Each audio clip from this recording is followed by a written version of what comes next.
Hello mga kaibigan sa nagsuporta sa akin. Maraming salamat. Ayan.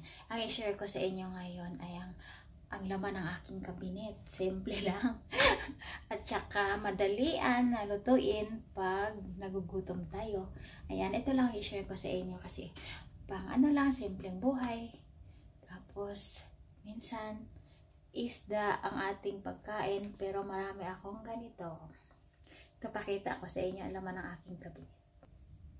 Ayan. Ayan mga kaibigan, ito ay noodles. Instant noodles. Ano to siya? Soup. Noodle soup. Ayan, instant. Masama daw pero minsan lang naman. Hindi naman ako araw-araw kumakain na ngayon. Dati araw-araw talaga. Kasi masarap naman, madalian, diba? At saka nakakamiss. Nasanay tayo sa sa Pinas. Ayan, tapos ito, sardinas. Simpleng sardinas lang, konti. Ayan. Yan, tapos ang pangalawa, ito ay mga wine. Ayan ang aming mga wine. Pero hindi naman ako umiinom. Yan, yung asawa ko lang minsan umiinom siya. Tapos kailangan daw ang wine nakahiga. Hindi ko alam kung bakit. Yan. Yan ang aming mga wine.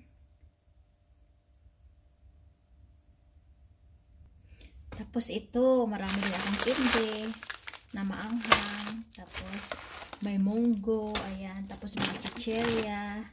Ayan. Ang laman ng aking kabinet. At dito sa baba ay ang aking mga pansit canton na spicy. Ayan. Ayan, spicy yung mga kaibigan. Tapos, ngayon lang ako nakabili uli kasi nawala ito binawal dito na makapasok sa lugar namin. Kasi nga daw, yung may marumi daw. Tapos, hindi daw maganda. Ayun, kaya ito ngayon, nakabili ako uli ng isang box talaga binili ko. Medyo mahal, pero minsan lang naman puntang Asian store. Sinabang, binila lang ako ng kaibigan ko kasi siya nagpunta ng Asian store kaya padala-dala lang. Tapos ayan, binilhan niya ako ng marami. Ayan, meron na naman tayong makain. Ayan ang aking may share sa inyo. Maraming salamat.